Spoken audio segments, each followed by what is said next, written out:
Hey guys, hope you all are doing great. Let us learn today and succeed with knowledge. Today's video is dedicated to a business and self-help book, The 7 Habits of Highly Effective People, written by Mr. Stephen Covey. Thank you Mr. Covey for enlightening us with character ethics. Let's get started. It gives inside-out approach and focuses on character ethics rather than personality ethics. Character ethics are basic principles of living. As per him, people can only experience true success and enduring happiness as they learn and integrate these principles into their basic character. Personality ethics can be faked. Sometimes people use these personality ethics to get things done from others for self-need, but this does not last long. Sooner it is discovered by others. But character ethics cannot be faked as it is rooted. Let us move to 7 habits. Habit 1. Be proactive. There are 2 types of people: proactive and reactive. As per Mr. Covey, the proactive approach to a mistake is to acknowledge it instantly, correct and learn from it. Proactive individuals take responsibility for their life, and don't accuse hereditary qualities, conditions for molding their behavior. They know they pick their conduct. They identify that they are responsible. However, reactive people are frequently influenced by their physical conditions. They hold outside sources for their faulty behavior, mentality, lack of performance. If the weather is good, they feel good.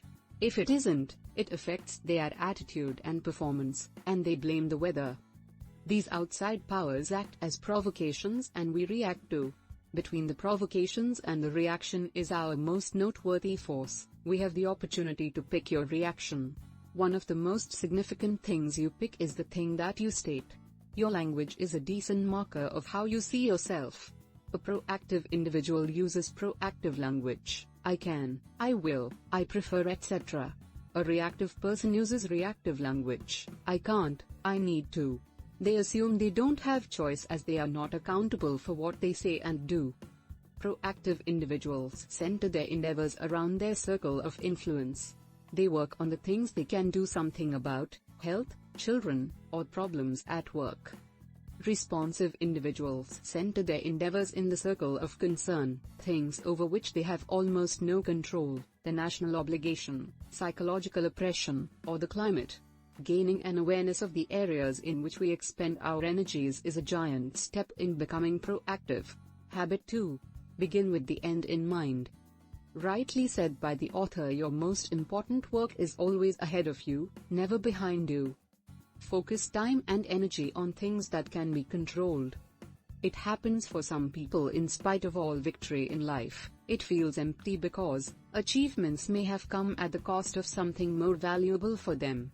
Ask yourself who you want to be, what you dreamed you'd be, doing what you always wanted to do.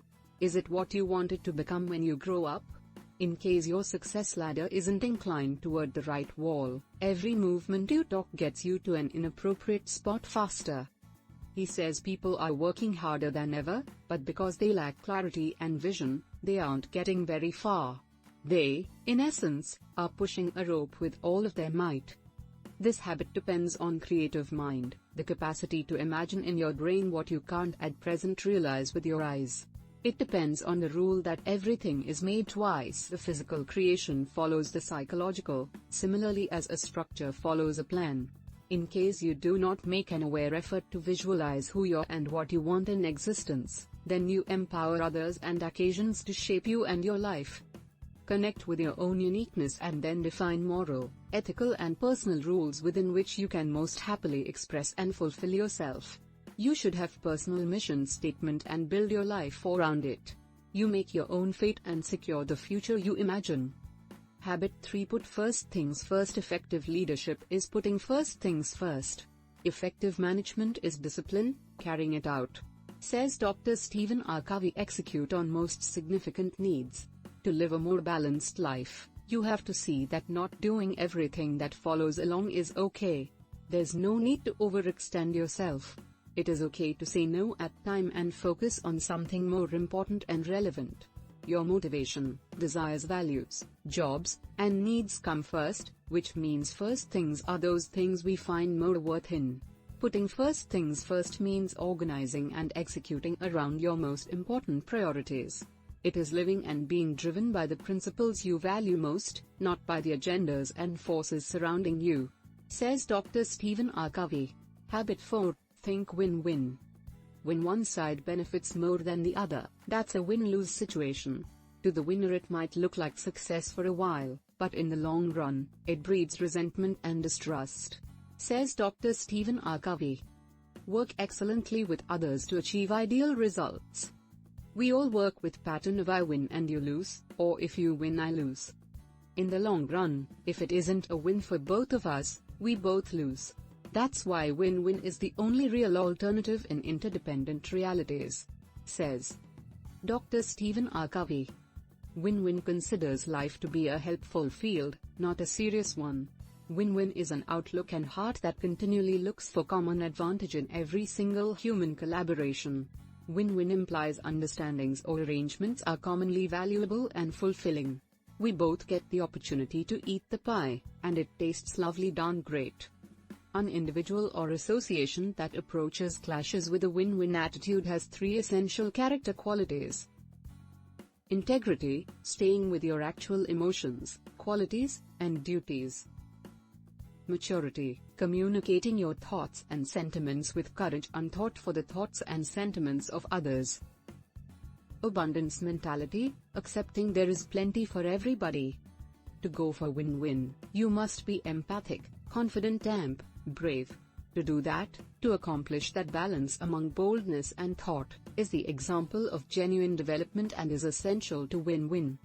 Habit 5. Seek first to understand, then to be understood. Dr. Stephen Covey says most people do not listen with the intent to understand, they listen with the intent to reply. If I were to summarize in one sentence the single most important principle I have learned in the field of interpersonal relations, it would be this: seek first to understand, then to be understood. We all know to read, write and speak, but haven't learned art of listening. We first seek to be understood and point our points across. During the process we tend to become choosy and listen partially and miss few context when others are talking.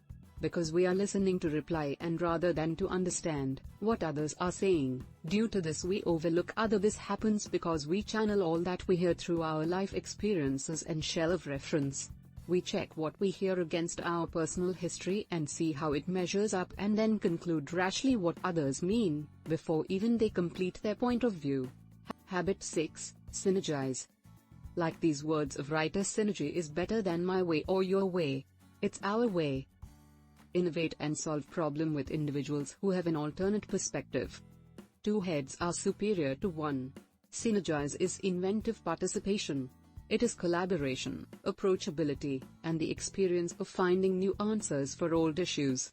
It's a procedure, and through that procedure, individuals bring all their own understanding and aptitude to the table. Together, they can create far superior outcomes that they could independently.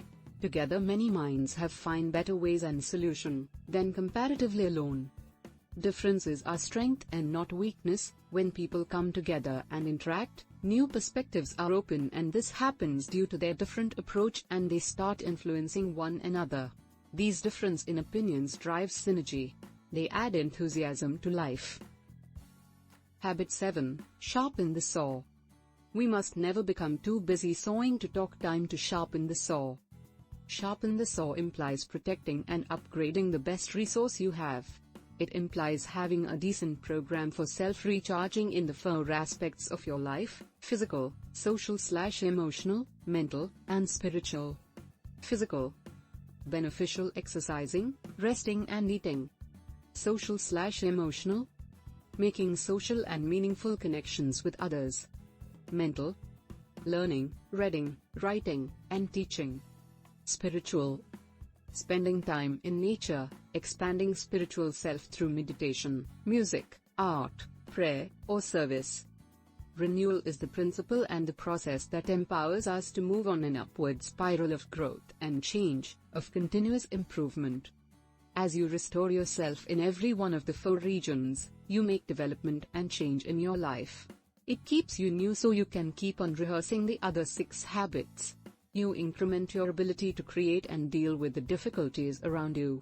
Without this restoration, the body gets feeble, the psyche mechanical, the feelings crude, the soul uncaring, and the individual narrow-minded. A new day is a new avenue of opportunities, so recharge yourself instead of hitting the wall. All we need is desire, capacity, and knowledge. Paradigms are powerful because they create the lens through which we see the world. If you want small changes in your life, work on your attitude. But if you want big and primary changes, work on your paradigm. Said by Dr. Stephen R. Covey. We should implement these habits for personal and professional success. Hope we all learned from this video. Thank you for your time. Please like, share, view and subscribe to One Door HR.